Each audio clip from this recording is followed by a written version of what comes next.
여러분, 만약에 나라에서 발행한 서류 한 장 때문에 내 전 재산이 말 그대로 휴지 조각이 될 수 있다면 믿으시겠어요? 오늘 공무원의 정말 사소해 보이는 실수 하나가 한 사람의 인생을 어떻게 나락으로 떨어뜨렸는지 실제 있었던 판례를 가지고 아주 생생하게 파헤쳐 보려고 합니다. 정말 충격적인 이야기니까요. 지금부터 집중해 주세요. 자, 여기 평범한 사업가 김철수 씨가 있습니다. 어느 날 구청에서 통지서가 하나 날아왔는데 이걸 딱 열어본 김 씨는 정말 자기 눈을 의심할 수밖에 없었어요. 아니, 자기는 분명히 건물을 지으려고 멀쩡하게 다져놓은 땅인데 서류에는 이게 빽빽한 나무로 가득 찬 자연림이라고 적혀 있는 거예요. 정말 황당하죠? 바로 이 문장 하나가 모든 비극의 시작이었습니다. 자, 첫 번째 파트입니다. 제목부터 심상치 않죠. 공시지가의 배신. 도대체 김 씨 땅에 무슨 일이 있었던 건지 한번 자세히 들여다보겠습니다. 이게 진짜 어처구니가 없는 실수였어요. 담당 공무원이요, 현장에 한번 나가보는 그 기본적인 원칙조차 지키지 않은 겁니다. 그냥 책상에 앉아서 서류만 보고는 김 씨 땅을 자연림으로 빵 하고 못 박아버린 거죠. 여러분, 한번 보세요. 왼쪽은 건물을 바로 올릴 수 있는 나대지고 오른쪽은 나무만 빽빽한 자연림이에요. 이 둘의 가치가 같을 수가 있겠어요? 이건 뭐 하늘과 땅 차이죠.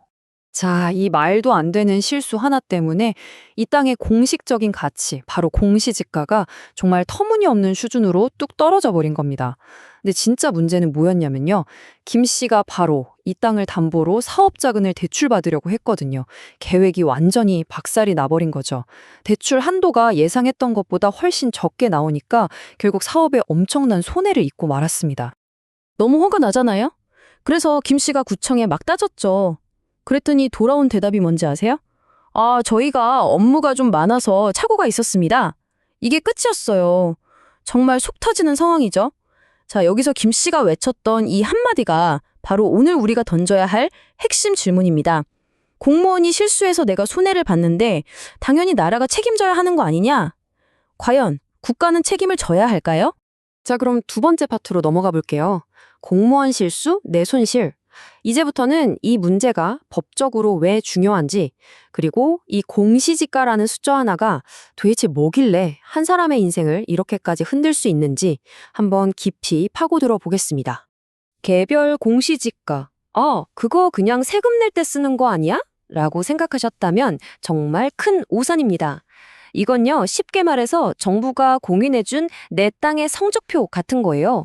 그리고 이 성적표 점수 하나하나가 우리 생활 구석구석에 엄청난 영향을 미칩니다. 자, 여기 한번 보세요. 진짜 놀랍지 않으세요? 이 숫자 하나에 뭐가 달려있는지. 우리가 내는 재산세, 건강보험료, 여기서 끝이 아니에요. 기초연금을 받을 수 있냐 없냐 하는 자격까지 이걸로 결정되고요. 그리고 김 씨 사례처럼 은행에서 돈을 얼마나 빌릴 수 있는지, 또 내 땅이 수용될 때 보상금을 얼마나 받는지까지 전부 이 공시지가를 기준으로 한단 말이죠. 그러니까 이게 한번 잘못되면 그 피해가 정말 눈덩이처럼 불어나는 겁니다. 바로 이 지점에서 법원의 역할이 중요해지는 거죠. 과연 이 공무원의 실수를 아유, 바쁘다 보면 그럴 수도 있지 하고 넘어갈 단순한 행정착오로 봐야 할까요? 아니면 국민에게 명백한 피해를 준 불법 행위로 보고 국가가 배상 책임을 져야 한다고 봐야 할까요? 굉장히 중요한 갈림길인데 과연 법원은 어떤 판단을 내렸을까요? 자, 드디어 오늘 이야기의 하이라이트입니다. 세 번째 파트, 법원의 명쾌한 판결. 과연 법원은 억울한 김 씨의 손을 들어줬을까요? 결론부터 시원하게 말씀드릴게요. 네, 법원은 김 씨의 손을 들어줬습니다. 대법원이 아주 명확하게 판결을 내렸어요. 지방자치단체는 공무원의 실수로 김 씨가 입은 손해를 전부 배상해야 한다. 이렇게요. 국가의 책임을 명백히 인정한 정말 중요한 판결이었죠. 아니, 근데 법원은 도대체 어떤 논리로 이런 결론을 내렸을까요? 그 이유가 아주 간단하면서도 굉장히 중요합니다. 법원의 논리는 이 세 단계로 아주 깔끔하게 정리됩니다. 자, 첫 번째, 공무원은 현장을 제대로 조사해야 할 의무가 있는데 이걸 게을리했다. 즉, 의무 위반이다. 두 번째, 바로 그 게으름 때문에 김 씨가 돈을 못 빌려서 손해를 봤다. 즉, 인과관계가 성립한다. 그리고 마지막 세 번째, 그러니까 그 공무원이 소속된 국가, 즉 지방자치단체가 국가배상법에 따라서 책임을 지는 게 맞다. 이겁니다. 어때요? 아주 간단하고 명쾌하죠? 누구도 반박하기 힘든 논리입니다.